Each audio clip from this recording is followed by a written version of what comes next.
What if something that you created just for you ended up creating a massive ripple effect of change somewhere that really, really needed it? How good does that feel? That's what we're talking about today, and that's kind of the story of today's guest. I'm so happy to be back here with you all as always. Massive welcome to for those of you who are joining us here on Maverick Mind for the very, very first time. This week, I am joined by Lisa Markovits. She is a multifaceted artist and social entrepreneur, born and raised in New York. She actually found her passion for jazz singing much, much later. After she'd done her degree and everything, she moved with her ex-husband to Ecuador, which is where she found her passion for jazz singing. That passion for jazz then turned into a massive ripple effect of change within her community, and she started the Pauriba Foundation, which is a foundation out in Ecuador that guides communities through practices that can help them overcome systems of domestic violence within Ecuador, which is so incredible. And that kind of all started from a song, which is unreal. She now has a new company called Own It Baby, which is a company dedicated to helping women on their journey towards health, wealth, and deep happiness.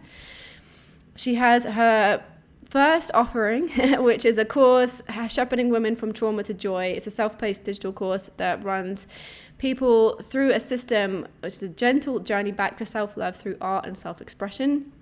Very in alignment for you guys, I think. And this conversation, we go through so many different twists and turns as always. Lisa is such a soulful and eloquent creator of so many different channels. You know, I think that a lot of times we get stuck in this thing of if we channel our art through one expression, it could be through your business, it could be through the paintings you create, the songs you sing, the way you perform, we pigeon ourselves only into that one box. And I think that Lisa's a real testament of how you can channel your creativity through so many different ways, and also through social good as well, which is so inspiring. We dive deep into how living in another country can shift your creative perspective in good ways and bad. Most of you all know that I live in Barcelona, so it's a very different environment here than from where I'm from, which is London. And I've definitely noticed that shift in my creative energy. I feel abundantly more creative here in Barcelona, but it's kind of it's a very creative city, whereas Lisa had quite a different experience when she moved to Ecuador, and we go deeply into that, as well as how she kind of followed this path to creating something so impactful just from a jazz song. So as always, let me know how you feel about this one. Send me a DM on Instagram at Maverick Mind Co. Let me know your biggest takeaways. Let me know your feedback too. I want to build this podcast to really serve you guys the best. So let's dive in. Lisa Markovits, welcome to Maverick Mind.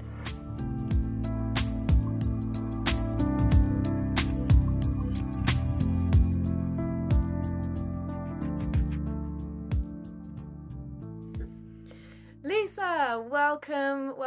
I'm so happy to have you here on Maverick Mind. I'm so excited to dive into your journey and hear all the twists and turns and everything that has brought you here with me today. I'm sure it'll be a really, really insightful conversation. First, I would love to dive into kind of your early creative path into music. So how can you remember like your journey into music? Was it something that was always in you, or was it something that happened maybe slightly later in life? Well, let me start just by saying thank you so much for having me on the podcast. I'm thrilled to be here. I think it's great to have spaces for Mavericks, for creatives, for those of us who are perhaps pursuing a slightly different path in life and who sometimes take a little more time to get to the place that we want to be at. And I think that has been a bit of my story, even though there have been little bits and pieces since the time I was young. And so let's start by talking, as you said, about music. I've always loved music. There's musicians in my family. My father had his own swing band in the Catskills of New York in the 40s. And he stopped, and I don't know what happened, but I never heard him play. But I did hear him with an incredible knowledge of music. And he used to play all the old stuff, 1910s, 1920s, 1930s, 1940s, right? Jazz up to the point of bebop. At bebop, he decided he was done. And he kept listening to all the classic stuff. You know, we're talking Benny Goodman, for example. So I grew up with that on his side, and on my mother's side, a lot of Broadway musicals, a lot of 1950s doo-wop, and then of course, growing up in New York State, city and state, I heard everything from classic rock to alternative music, just all sorts of stuff. And from the time I was a little girl, I used to entertain people. Like I would, my mother says I would go to the pediatrician's office and dance and sing in the hallway or the lobby when I was 3. So I can laugh about it now. I must have been pretty cute back then. But that was how I really, really started. And then over time, I was in school choirs and things like that. And then there came this point where I was forced to choose between honors math and choir. And in my household, there was no question. Even though my father had been a musician, it was honors math. And so I got sort of taken out of choir. And I played a little bit of piano as well. And that got beaten out by volleyball. Like a lot of things just kept pushing the music out of my life in terms of my performance, not my listening, but my performance. Um, but then slowly but surely, even as I did a master's in international relations, one of my best memories from my master's program is being part of the women's a cappella chorus. We had a lot of fun with that. So like it kept sneaking back into my life. I kept saying, I'll get away from this. It's not intellectually as important as the other stuff because our society places a lot of value on the intellect, right?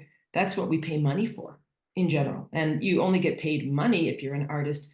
If you're, I don't know, I'll put a name out there, Shakira, who's doing Super Bowl shows, and the yesterday's which it was a soccer match yesterday, a football match. Anyway, she was the halftime show, and between Colombia and Argentina. So that kind of an artist gets paid money. But if you're an artist because it's what you're drawn to and you're not commercially successful, people tend to dismiss it a bit. And I dismissed it.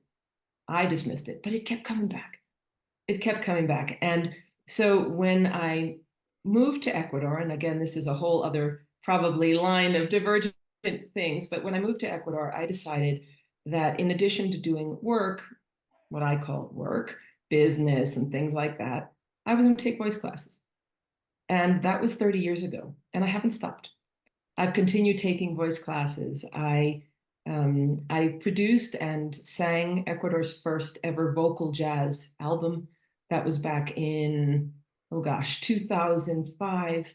I tried to make a career, but let's just say that to try to make a career doing jazz in one small country in South America is not exactly economically feasible. So again, I kept doing it for me. And then eventually, again, another long story. We can talk about this more. I wrote a song, an anthem song in Spanish. And that anthem song, designed to prevent violence against women, then led into a whole lot of other things, some of which continue to evolve. So music has always been there. It's always been bubbling under the surface and then popping up for a while, and then it goes back under for a while, and it goes out again, and it keeps getting louder and stronger, and I hope more beautiful and more effective in terms of transmitting emotions and more healing to me. So, like I said, it's just been there and then it comes out and then it goes in and then it goes out and then it goes in and then it goes out. But if you ask me who I am, one of the first things I'm going to say to you about who I am, not about what I do, but about who I am, is I'm a singer. And I'm also a poet. And I take those talents with words and with notes, and I use them in different areas. I use them for corporate communications sometimes.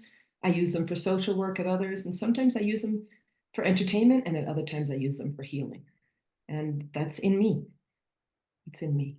Yeah, I love that. And I think that's so true of so many creatives, in that it is just we create because we can't not. It's Mm-hmm. like when you're really on this path, it's a challenging one, as you say, sometimes to find the balance between making a living and then honoring your craft. But I think that when it's really there, it never leaves you.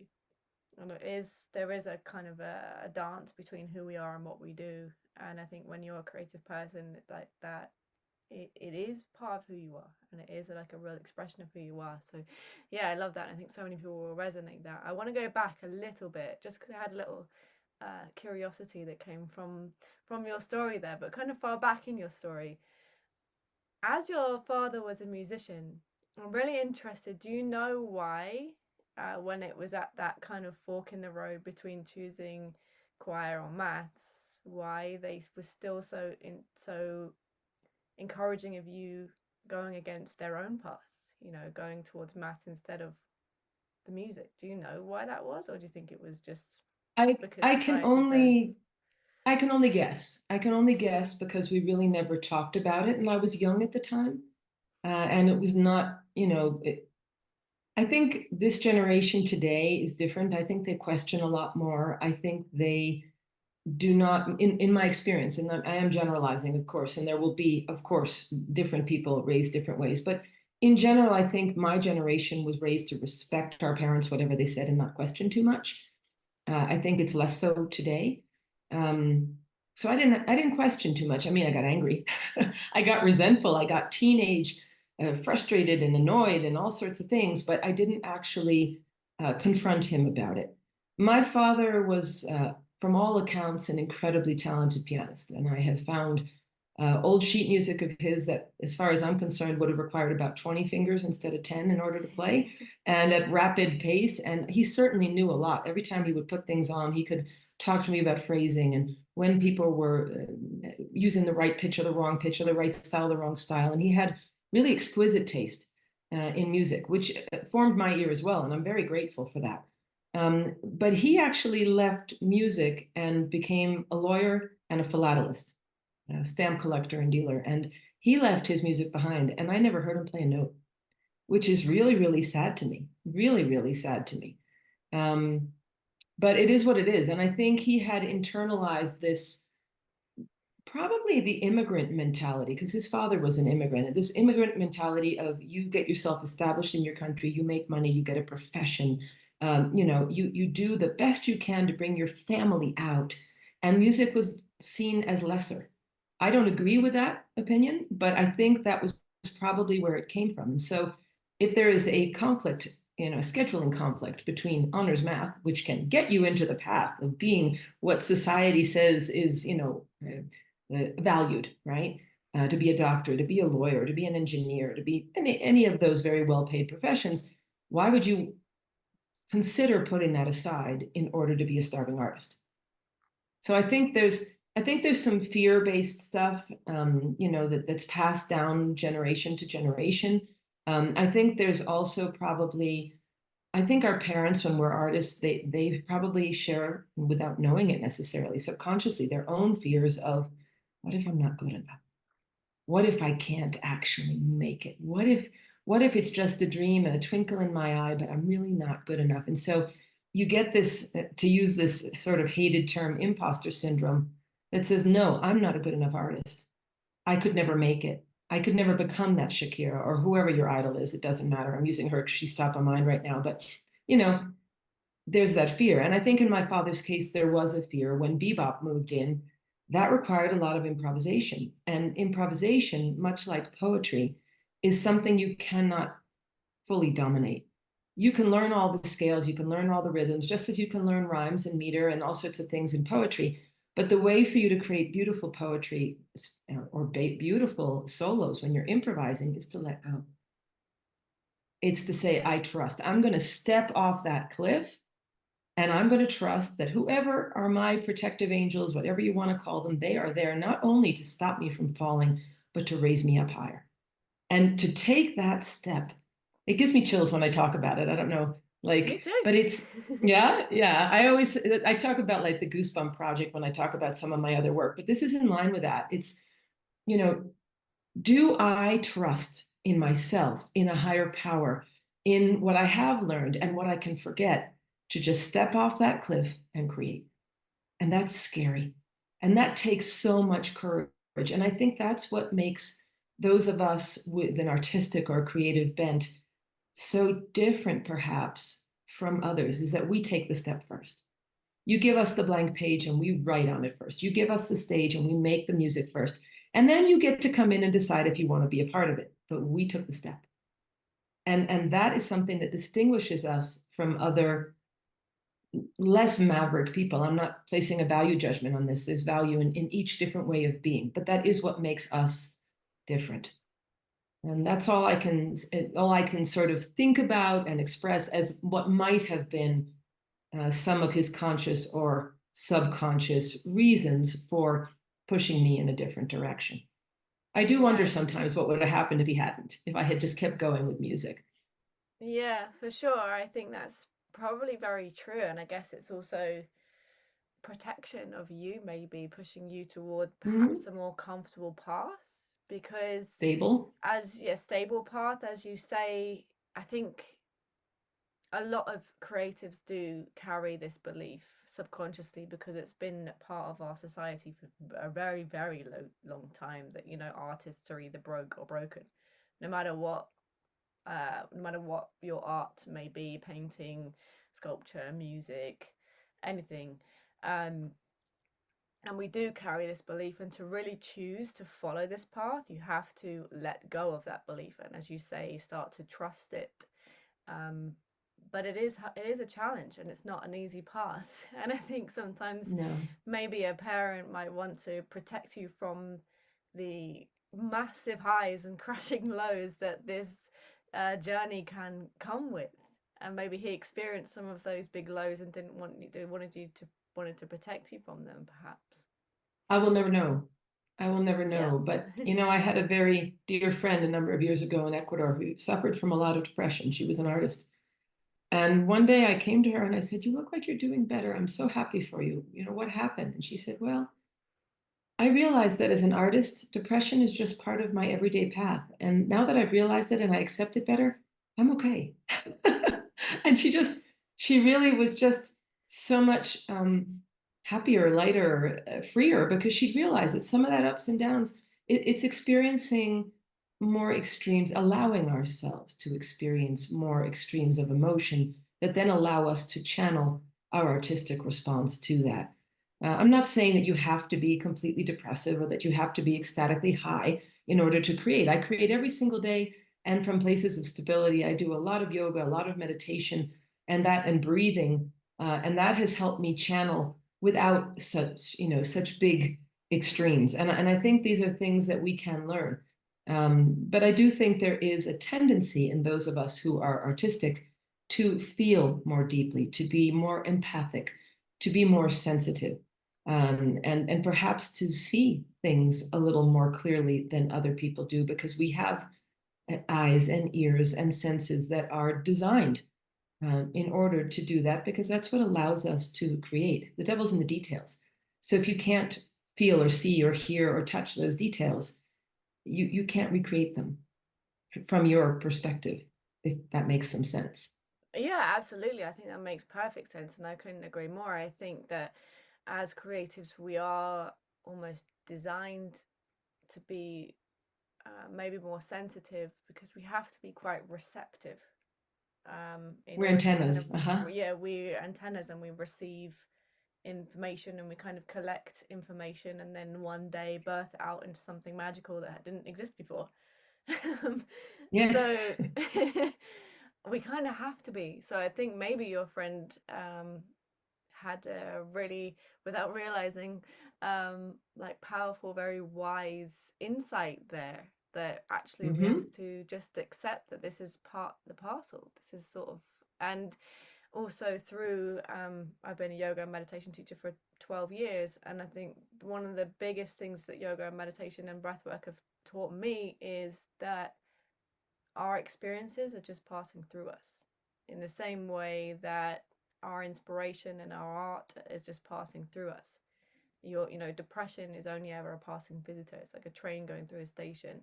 It's not something that's, if you don't identify your whole self with it, it's not something that's going to stick around for forever if you don't let it. And as you say, if you channel these things into your creation, they don't stick around. They become something new, whether that's a song, whether that's poetry, painting, or anything else, really. Mm-hmm. Or Absolutely. um, a different kind of business or a different twist in your journey.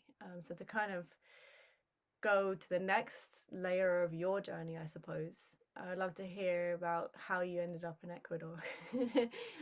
Coming from the US, like what was the journey to get to there, and then your experience of living there for so long too. Well, the journey itself was in some ways short. You just hop on an airplane and you get here. Most people don't realize that it's basically the same time zone as the East Coast of the United States, except that we don't do daylight savings time because Ecuador is on the equator. And so we don't really have big changes in sunrise and sunset throughout the year. But other than that, it's the same time zone, but it's a whole different world. And I think that is something that is worth talking about. I got here because I married my college sweetheart, who was from Ecuador or is from Ecuador. He's still alive. He's not my husband anymore, but he is still alive and he lives in Ecuador. And he is the father of my children. And we went to college together in upstate New York. And at some point, he said to me, we both got master's degrees and we could go off and go into the normal American corporate path. But I would like to go back to my home country and see what I can do there. And are you willing to come with me? And we can just try it out for a few years. But you studied Spanish and international relations. That is what I studied formally before I got into 30 years of voice classes and started actually finding myself. Um, but at any rate, he said, come. And I said, okay. And so we got married and we came. And so I like to say that I came from the center of the world to the middle of the world because we New Yorkers often think that New York is the center of the world. I think those who are in London or Paris or Yep, I was at gonna this point, say. some of the incredible Asian cities have a similar feeling. But allow me to be a proud New Yorker and just say I went from the center of the world to the middle of the world. And life here was very different. I mean, today Ecuador is has advanced in many, many ways. It's a more developed country than it was when I originally got here. But when I first got here, it was hard to get electricity. There were cows walking through the roads in the capital city. I mean, I had a car and I lived well. I don't want to make it sound like it was a total backwater, but it was still very village-like. And I came from New York. I mean, this was a huge, huge cultural shift. And there were a number of things that made no sense. I had to get permission from my husband to be able to work. Socially, I sort of jumped back 2 generations with both the good stuff of that and the challenging stuff that we had already sort of gotten past in my world. It's like I went back to my grandmother's life. Gracious living in many ways, that was very nice. A lot of poverty around. Very hard as a woman to be taken seriously. I went through 20 job interviews. Everyone kept asking me, why I was here and why I'm in Ecuador right now, why, who I'm related to. Very much clan based. If you're married to this one or you're married to that one, it defines your place in society.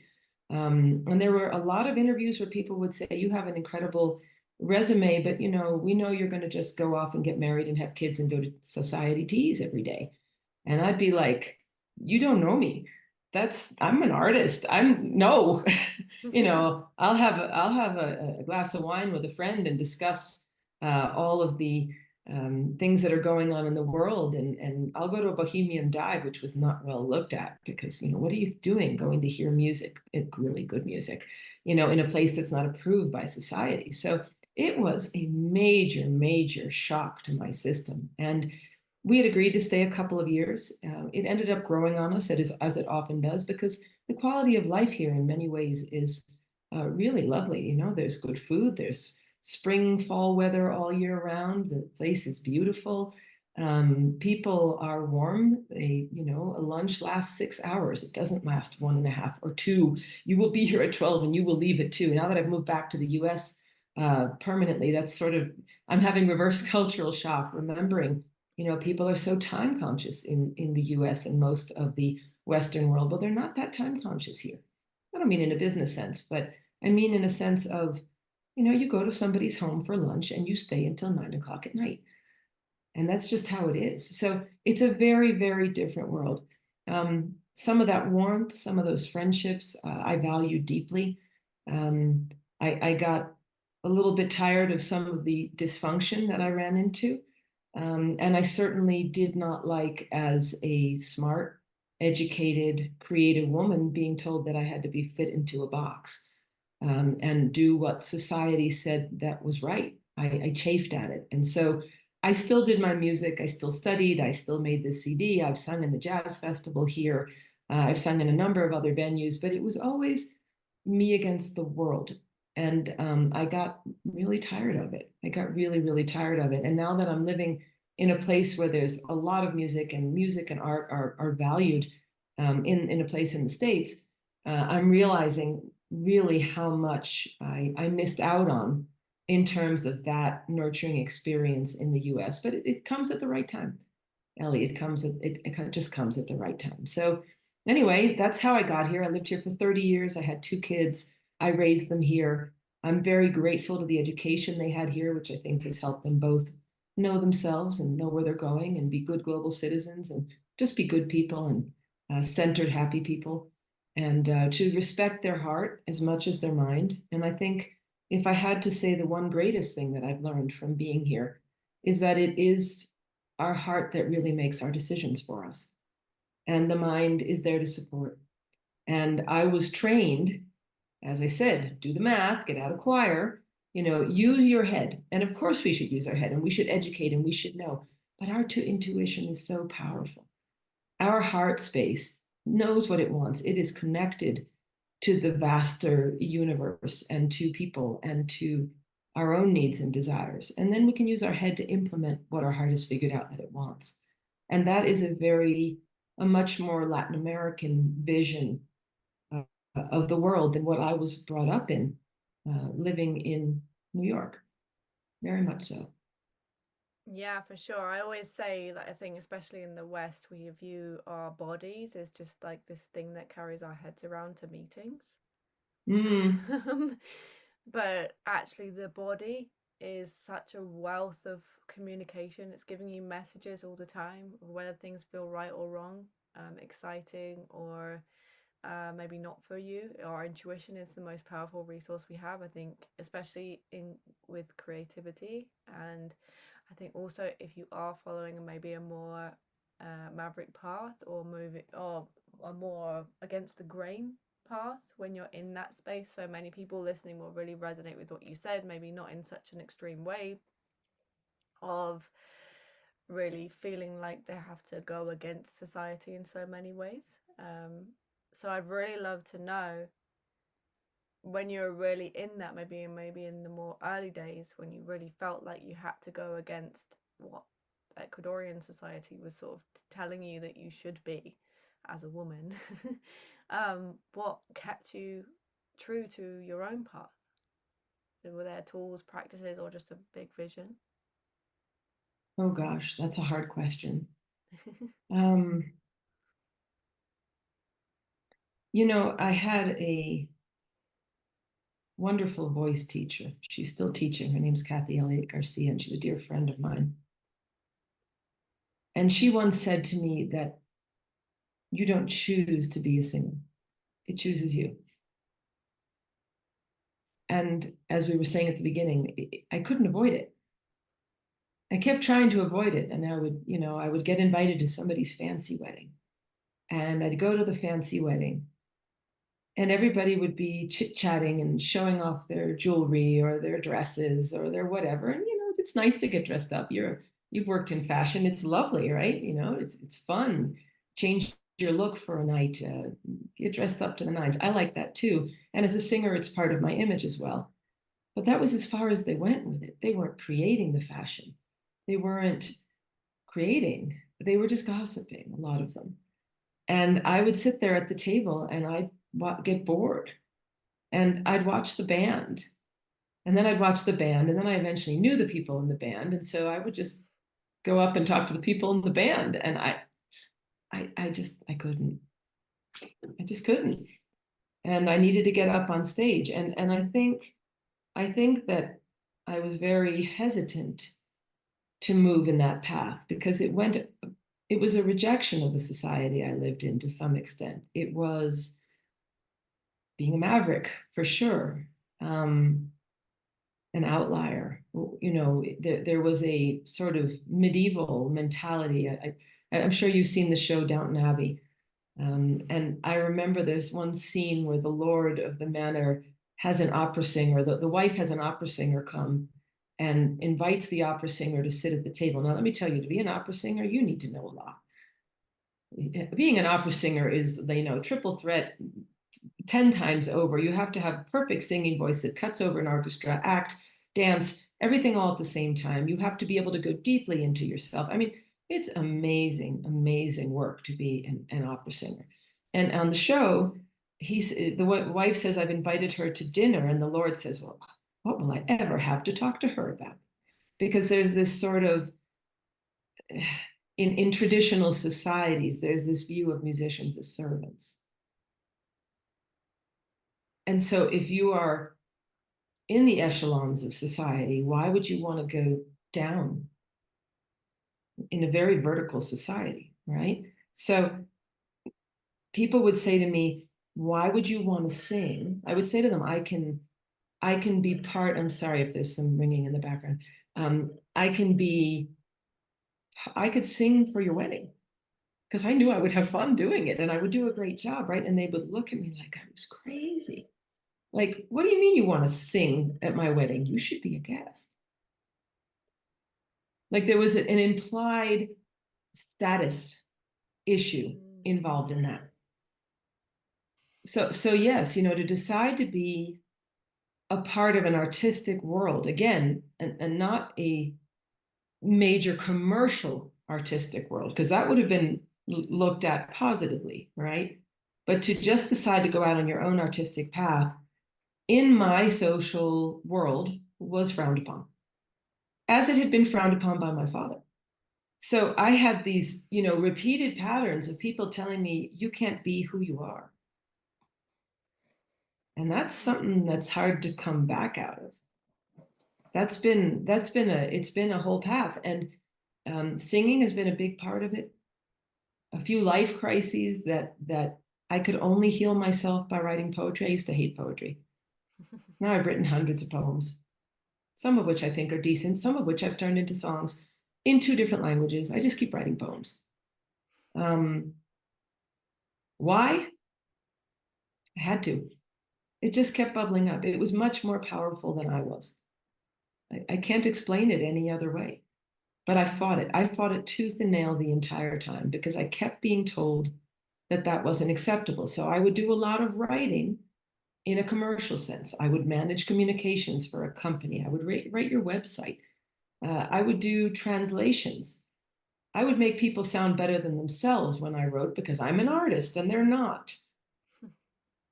But it was all sort of how to say, like a proxy. It was like a proxy for doing what I really wanted to do. And I've had to do a lot of work. And I think the pandemic was interesting. I'm an extrovert, but I had to embrace my inner introvert during the pandemic because we were totally locked down here. I mean, totally locked down and for a couple of years. And you couldn't go out without a mask and you could only go to the supermarket once a week, according to your identity document number. I mean, when I say lockdown, I mean lockdown. So I didn't have a chance to continue being a social butterfly. I had to go in. And I had to go deep within and say, okay, if I'm not going to get depressed in the middle of this, who am I? What do I want? And I just kept working on that. And then I discovered I like that. And then I said, wait a minute, this is really cool. I started doing yoga. I started doing meditation. And I said, oh, wait a minute. I'm getting all these really interesting hits, all these interesting bits of information. Oh, I like this. And I kept going. And then I've kept doing more and more. Yeah. I think a lot of So us yeah. experienced that, especially in the pandemic. I mean, I know South America was super locked down. I had some friends in Colombia at the time that they couldn't go anywhere for a long time. But I think for a lot of people around the world during COVID, um, there was nowhere out but in, you know. We had to really We go had in, and I to. think a lot of creatives then started making things that maybe they didn't realize. If you allowed that freedom and kept creating, um, things came out that maybe weren't what they would normally create, or um, deeper, maybe more honest pieces of work Mm-hmm. sometimes. But again, coming back to your life abroad, although challenging, do you think it maybe changed your creative process or maybe increased your uh, I don't know if you can say increased your creativity, or maybe made your creative voice maybe a little bit louder just because you had to keep defying those odds? I don't know if I'd say it made it louder. I do think that my going deeper inside gave me more resonance, both literally in my singing voice, energetically, spiritually. Yes, absolutely, in that sense. I think it broadened my perspective on what the world is. I think it, because this one thing was the society I was moving in, the other thing was the big society, and like I said, there was this emphasis on being more heart-centered. I like your image. Well, I don't like it, but I appreciate your image of the body being something used to carry your head from meeting to meeting. My experience here in general has been that there's so much focus on the heart that people prefer not to use their head so much, which does not talk about inherent intelligence. I don't mean it that way. I just mean it in the sense of a preference of how you make your decisions. There's a lot more, let's just flow, let's just trust, let's put it in the hands of a higher spirit, right? Mm. And I think that has been freeing to me. And again, no value judgments here, just observations. And living in this space, absolutely, this light, the incredible light that surrounds me year round when I'm in Ecuador. We go dark in the winter in the States to a great extent. And here it's constant light, constant growing season. So there's always an ability to see new flowers, new growth. How can that not inspire you as an artist? Of course it does. I mean, most of us come out of winter into spring and we bloom like the flowers and like the season. But here it's going on all the time. So the challenging thing is, when do you have your downtime, which was like for me the pandemic, right? But in general, when do you have your downtime if it's just an ongoing light growth, growth, growth, light growth, growth, growth, right? So has it changed? I mean, certainly at this point I write song lyrics in Spanish, right? I chose to. I don't consider myself expert at this by any means, but I've taken some salsa classes and I can dance some salsa and some merengue. That musical sense is very, very different. It drives salsa and merengue drive forward. Latin music drives forward. And for those of you who know anything about music, if you have a 4/4 time signature, which is the most common signature, in jazz and rock and blues, we're thinking about the 1 2 3 4, 1 2 3 4, right? We're thinking about that backbeat. And if you sing any kind of a tune in an Anglo-Saxon audience, they're going to clap on the 1 2 3 4. You take that same tune to a Latino audience, and they will inevitably flip around, and they will end up 1 2 3 4, 1 2 3 4, and it's a very different feel. So like it pushes you forward. Salsa pushes you forward. Jazz pulls you back. Mm. So that it's a very different, again, there's time sense. Like the Latin music is pushing you forward in your life. You're going forward. Whereas with certainly anything based in jazz and American popular music, you're going to be pulling back. You're going to be slowing down. Even if you're playing at a fast rhythm, but you're behind beat. So I would say in a more technical sense, perhaps, that of course it's influenced me. There's no doubt. It's opened up more colors on the palette, more things that I can play around with. Absolutely. Yeah, love that analogy, especially with the salsa and the jazz. It's so true. But I guess also, kind of leading on to another area of your life, your foundation opened up a channel for you to create something else, which is a business, which a lot of artists don't realize that creating a business is a creation as well. um, Of course. it's a Absolutely. massive act of creation. A lot of us kind of discount or shrug off as something too serious. But actually, creating a business is a massive and really impactful act of creation, especially with something like a charity or foundation like yours. So I'd love to hear a little bit more about that, if you can. Well, thank you for inviting me to speak about it. It's been a labor of love for 10 years. And it's morphing now as I've left the country into a for-profit business as well, separate, but related to the same, and all using art and creativity, but empowered also by tech and sourced from community as a way to prevent violence. And what has motivated me is preventing violence against women. But we have done work for other vulnerable populations as well, as I'll explain in a minute. But I'd like to just talk about what you're saying. I think there's an assumption that you have to be, I always get them confused. Which one is intellect, right brain, left brain? I always get them mixed up. Right brain.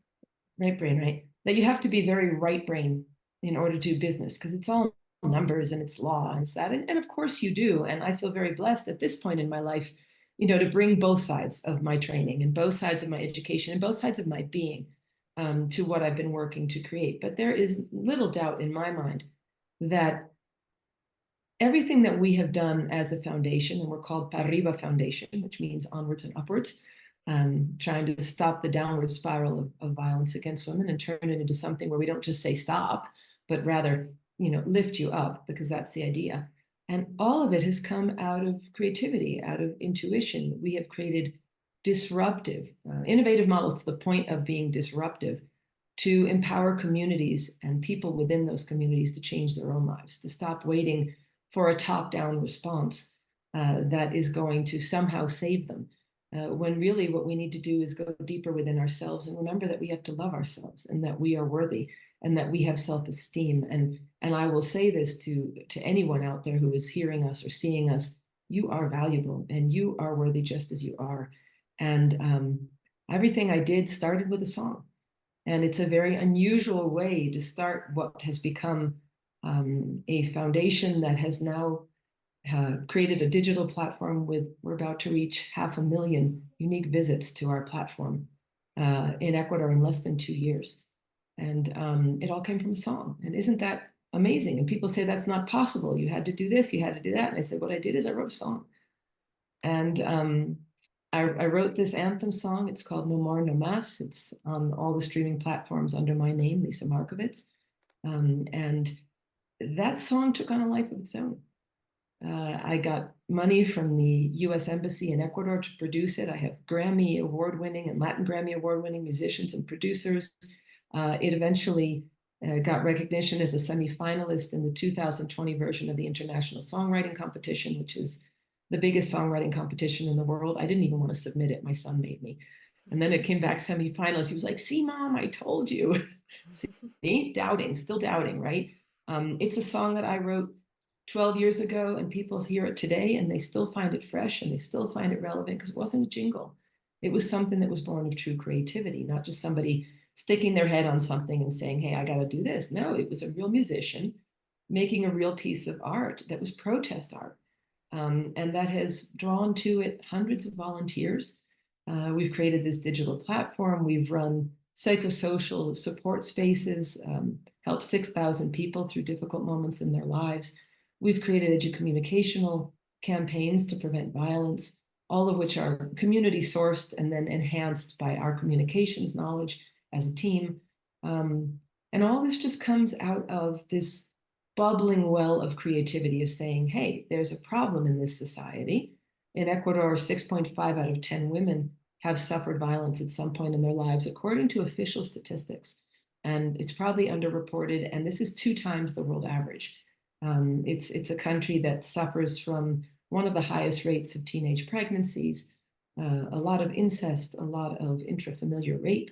And a lot of this got even worse during the pandemic. People didn't have a way to report, and most of them don't report. So we came up with this idea of, what if we give them a way over the web to find out where they can go and get help in 3 clicks, no matter where they are, just find it out in the whole country. And that never existed. And that was born, I'm going to own it, and I'm going to say that was my idea, which then required a huge team of people to implement, everybody working for free. We have not had any funding. We've done this as a labor of love. All of us have done our other jobs on the side in order to support our mission of making this happen. Sounds a lot like what musicians have to do or artists have to do, doesn't it? And we've been given some awards. One of them is sitting behind me. There's a bust next to the flowers behind me. We got an award last November. I'm very proud of it as a foundation, from one of the provincial governments recognizing our work. Of course, not for profit doesn't mean not for cost. So we've been struggling to keep this going, but through organic word of mouth, we get 50,000 people a month going into our platform to look for information, and we're hoping to expand it around the world, which then forces me to say, okay, how can I now creatively fund this? Because even though people talk about wanting to end this problem, when I go look for money, I don't get any. So I had to figure out a way to do it. So now I've created a business based on everything I've learned working with community, working with women, working with this issue for 10 years. And it's a business called Own It Baby. And we've created a course called From Caterpillar to Butterfly, Shepherding Women from Trauma to Joy. And that is also based on my music, on art, on ritual, on intuition, on the power we have inside to heal ourselves. So, these are things I'm very excited about, and I share them so that, your listeners can find out more, but also just so that people can realize if you are a creative, you are a creative. And it doesn't matter what you're doing. It doesn't matter if it's for profit, not for profit. It doesn't matter if it's your spiritual path or your artistic path. It's going to bubble out. It's going to bubble out because it's who you are. And you can't hide it. You can't. And you can try. I'm a 5'10" woman, and in this society in Ecuador where I lived for so long, most of the men come up at most to my shoulder. And so you wear dark clothing and you pretend you're small and you stand up against a wall and everybody's like, oh, there she is. I mean, you can't hide a mountain. You can't. It's there. You can put little flowers on it. It's still a mountain. And if you're an artist, that is the mountain of creativity inside of you. And it's going to show up no matter what you cover it up with, no matter how much you pretend. So why not embrace it and find the power that is in it and the joy and sometimes the difficulties? But that's the path I've been on for a number of years. And the more I embrace it, the better things flow and the happier I am. It really is. Absolutely. I think that's so true and so powerful. I think listeners should go and like rewind and listen to that again.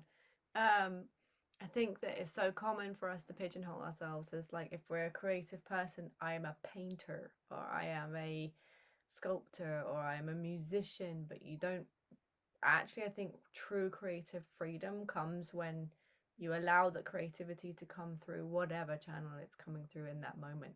I mean, it might come through a big vision to start something that you have a foundation with really anchored in such an important purpose. Or it can come through, your next social media post. You might be a painter, but you're writing something in that moment, and that writing is still art. It's still something to put your heart into. And this creativity, it comes through so many channels. It's kind of like we have octopus arms. That's the image that I have in my head right now. Maybe that's just me. Um, It's and not I just you. think, I'm going to interrupt you for 1 second just because it's very funny. Because my team members in the foundation used to call me Mrs. Octopus. And oh, they really? actually gave me a stuffed animal that was an octopus because I had so many arms, tentacles, hands, whatever, doing so many different things. Yeah. So it's not just you. That's so It funny. is a sense. Yeah. That's really funny. I Yeah, don't even know yeah. where that image came from. It must have been like must have seen octopus and you somewhere.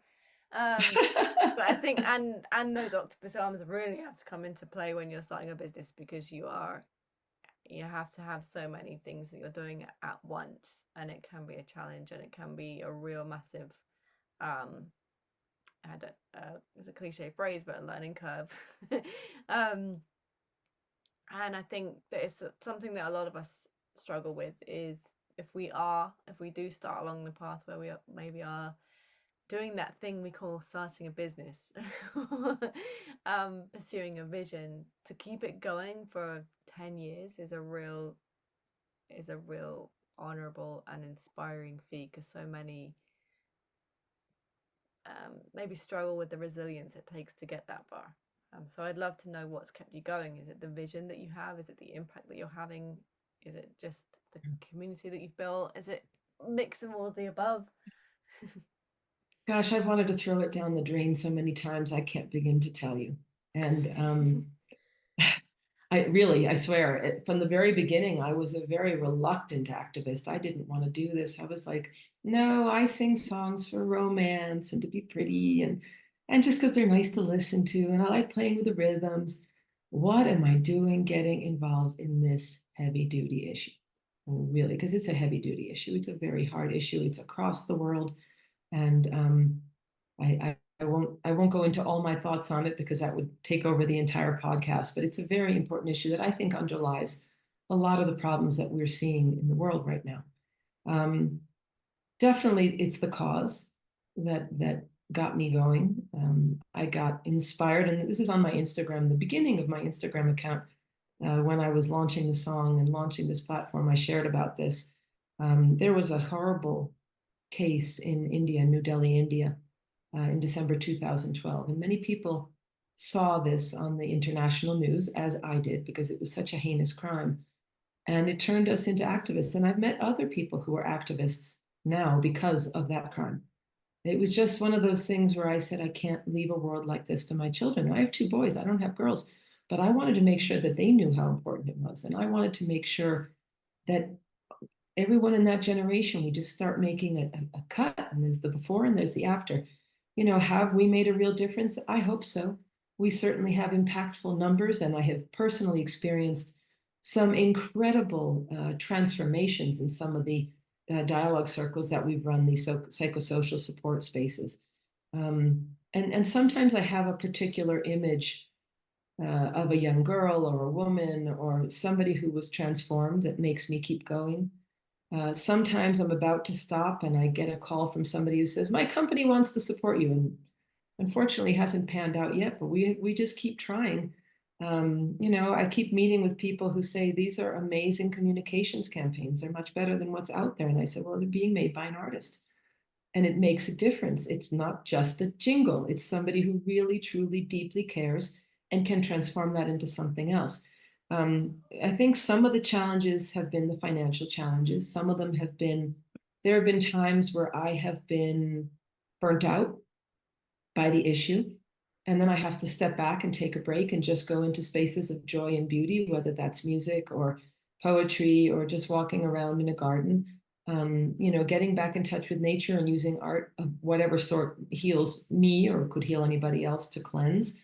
A lot of my work now is based on inviting people to use their own version of creativity and self-expression as a way to heal themselves. That's what the course that I'm now selling is all about, is the fact that we all have some artist. Everybody draws in a stick on the sand when they're a little kid.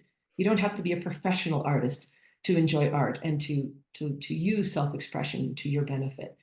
So sometimes I use those own tools for myself. I use tapping. I use a number of energy techniques. And so, like I said, sometimes there's opportunity. Sometimes it's a provincial government giving us an award. And I'm like, well, they just gave us an award. I can't stop now. I got to keep going.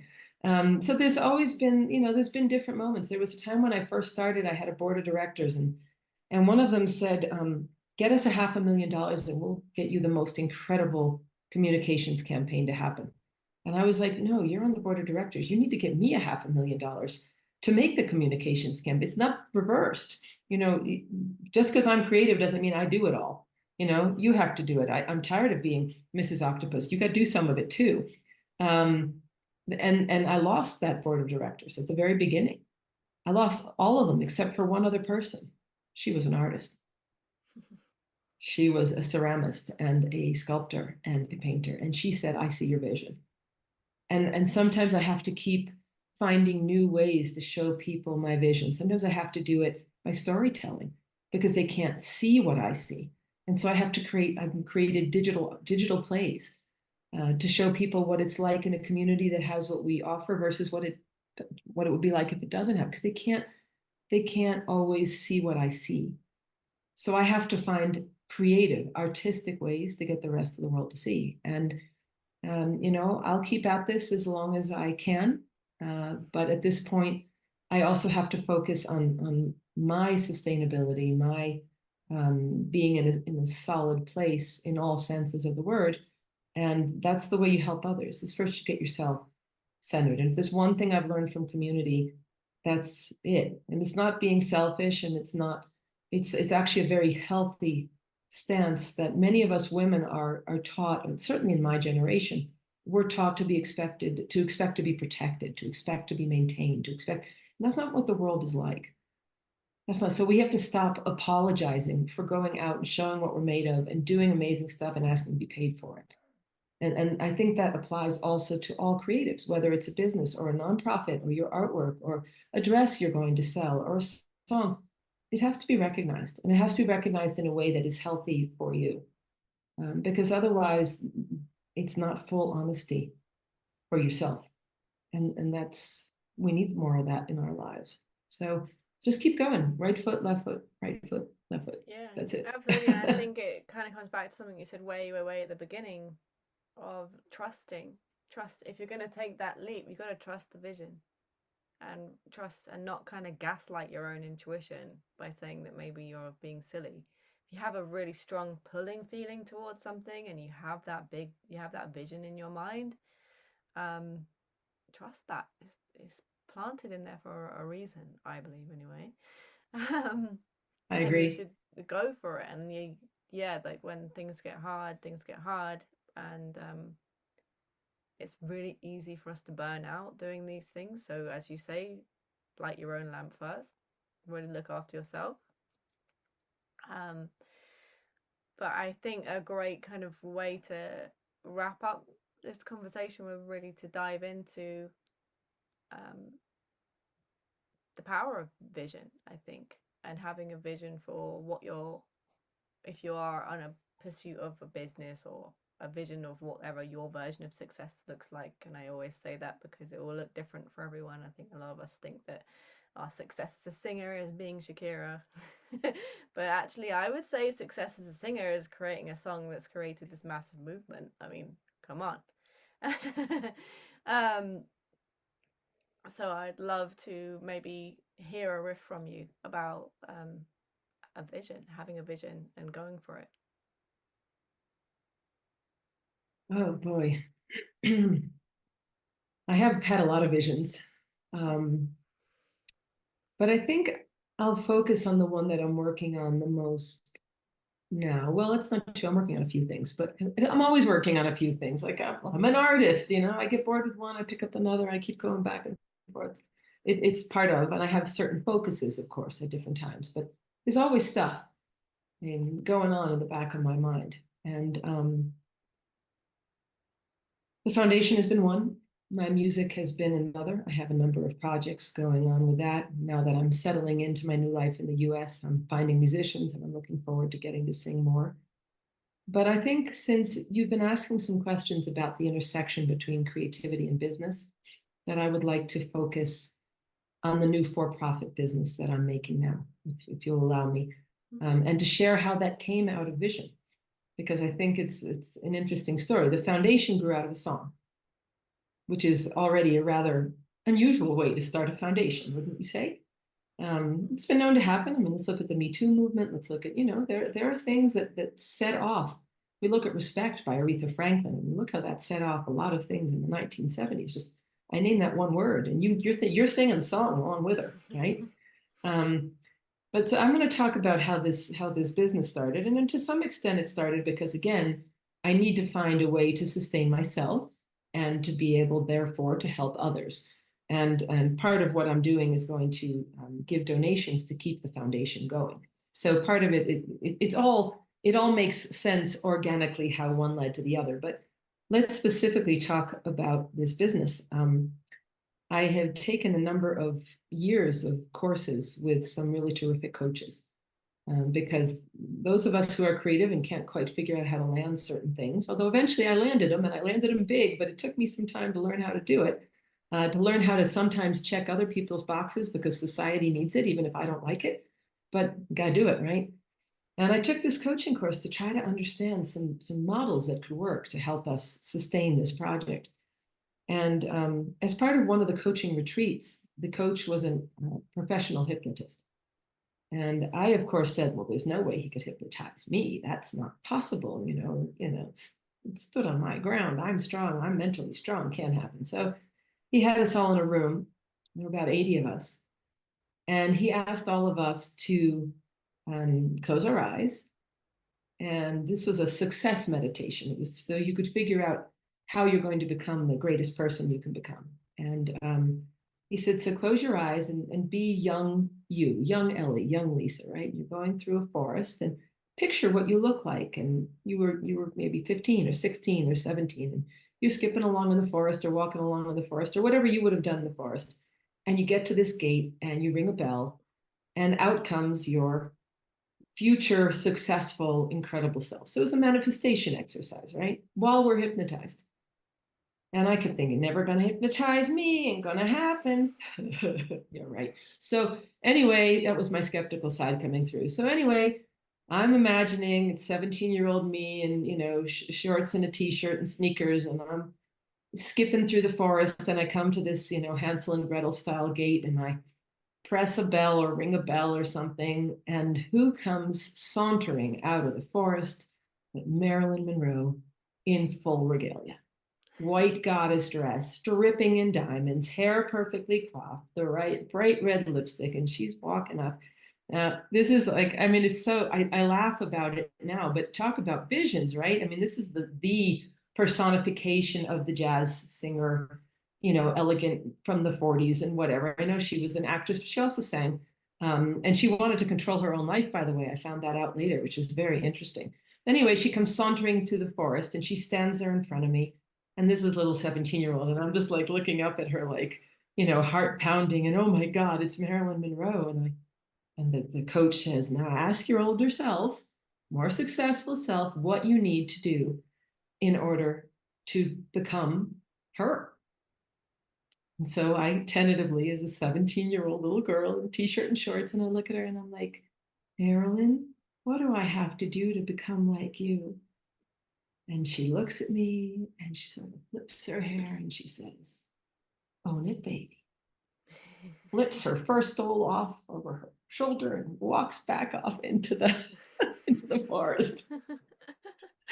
And so, I laugh about it now, but it was a very clear vision saying, own who you are, own all of you, own your creativity, own your intuition, own the fact that you're not the same as everybody else. Own it, baby. And that's why I named the company Own It Baby, because I want all women. I don't have anything against the men. As a matter of fact, I think somebody else should do the same work for men. But in my case, I choose to do it with women. Let's go out and own it. Let's be everything we are. Let's not, let's not, I'm not saying to trample others in the path. I'm just saying, just be yourself, be brilliant, be bright, be beautiful, put trauma aside, step into joy, and whatever it means to you, to own it. If it means you're going to look like Marilyn Monroe dripping in diamonds on a stage, that's great. If it means that you're going to just be wearing loose, flowy clothing, doing yoga on a beach, that's great.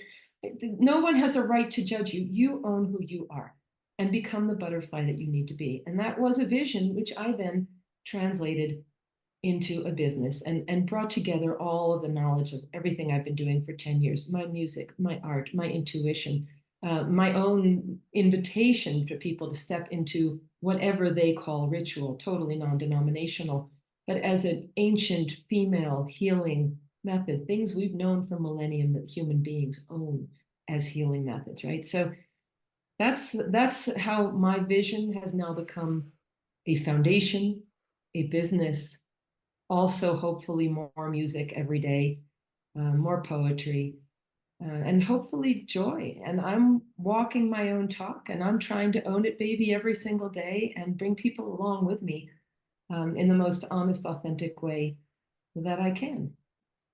That's it. I love that. Such a magical story. I love that. And yeah, I've definitely experienced similar things where you get, maybe not through hypnosis, but where you get random insights or intuitive nudges in terms of for me Mm-hmm. similar things and like little phrases, and you're like, what the hell does that mean? And then later it's like, oh, that's what it means. Okay. That's right. Actually, The this downloads. business came from like a something similar. But it sounds like Own It Baby also, although it is about women empowerment, coming back to ourselves and owning who we are is also how we create our most authentic work, how we really create from a space of truth and instead of a space of should. I think a lot of us have tendencies to get caught in that web of creating what people we think people want rather than what we really want to say. And those That's right. tools and practices and ancient ways of coming home to ourselves are really powerful ways to unlock that really authentic voice that will then connect people through your work so much more deeply. So it's such a powerful kind of little mix of things that you have that will work together in such a beautiful way. Thank you so much for coming on, Lisa, and sharing all about you. I'll of course leave links to everywhere to find you in the show notes, but just for people to listen and stalk you right away, stalk appropriately, everybody. Where Yes, can please. everyone? Yes, please. Where can everyone find you on social media or your website, etc.? Okay, so everything is basically find me with my name, Lisa Markovits. I know it's long, but it basically is written the way it sounds. So lisamarkovits.com is my homepage, and from there you can reach out to my course From Caterpillar to Butterfly. I'll send you all the links, of course. I'm on Instagram as Lisa Markovits. I'm on Facebook as Own It Baby by Lisa Markovits.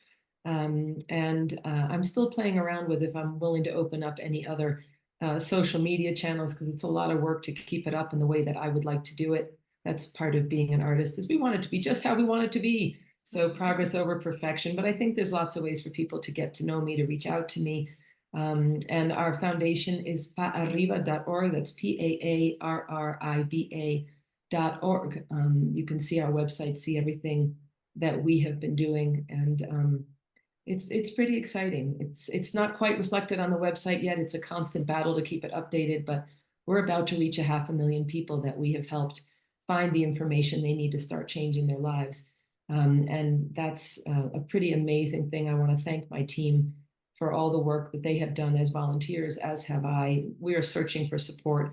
And you can support us either by donating to the foundation or by purchasing a course that will help you, and then I'll make a donation to keep this platform going and hopefully expand it to all of the Spanish-speaking world, and who knows where it can go from there. And if you're ever in Asheville, North Carolina, I am now residing there, and I'm getting out on the scene and singing, and that is my joyful space. So follow along. That will also be on socials. You'll be able to see when I'm going to be performing. So again, all these different things. The octopus lady, I know, but it's, like I like to tell people, they say, how can you do so many things? And I'm like, you don't understand. It's all the same thing, just in a different output.